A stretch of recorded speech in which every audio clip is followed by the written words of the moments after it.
Hallo zusammen, das ist Crown Klitus oder Chris. Willkommen beim Unboxing von Muramasa Rebirth für PS Vita. Vorhin gerade in der Post gewesen. So, und hier seht ihr das Prachtstück auch schon mehr oder weniger gut. Schnell mal schauen, ob ich hier ein bisschen herzoomen kann. Schnell ein bisschen runter. So, ja.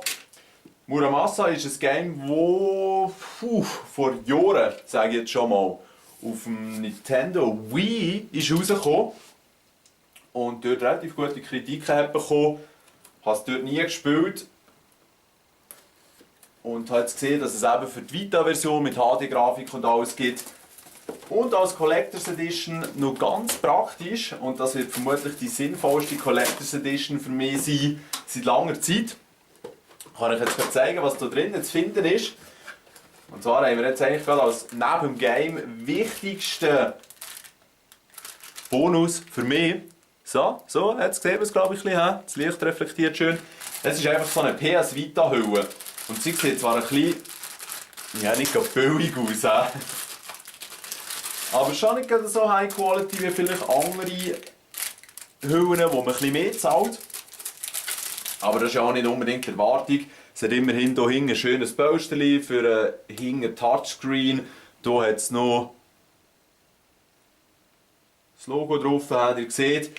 Hier oben, das ist ein bisschen unschön hier, ein bisschen faced macht das Ganze dann. Aber dann ist er wenigstens ein bisschen geschützt. Ja, probieren wir doch schnell gerade mal aus. Jetzt zoomen wir hier noch ein bisschen rein, dass ihr auch dass ihr auch nichts verpasst. So, das mit der richtigen habe ich noch nicht so im Griff. Dann würde man das Teil auch so reinlegen.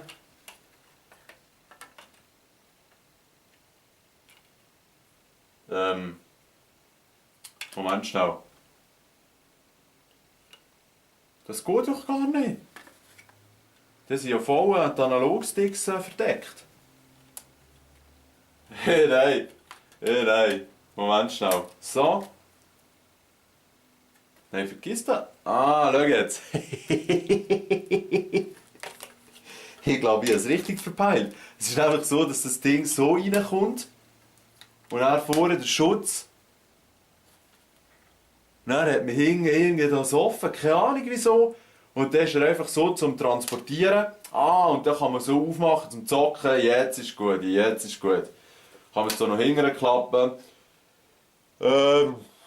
Ja, sicher nicht schlecht. So kann man auch mal PS Vita schön verräumen. Okay. Was für ein Crap. Egal. Was jetzt noch dazu kommt und doch immer wieder wunderschön zum Anschauen ist, ich weiß nicht, ob ihr überhaupt etwas seht. Das ist dann wieder so ein Kleberset, das man drauf tun kann.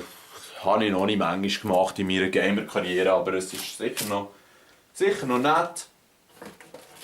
Und hier ist nach schlussendlich auch noch etwas sehr Gäbiges. Und zwar ist das so ein Vlies- oder Mikrofaser-Säckchen, wo man auch die Vita rein tun kann.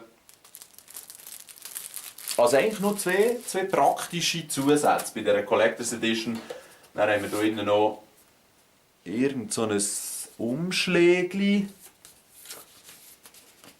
Schnell schauen, was da drinnen ist. Aha, so eine Lithografie oder wie man dem sagt. Ich weiß jetzt gar nicht genau, wie man es muss haben. Bei irgendeinem hohen Weg oder auf jeden Fall ist es noch schön.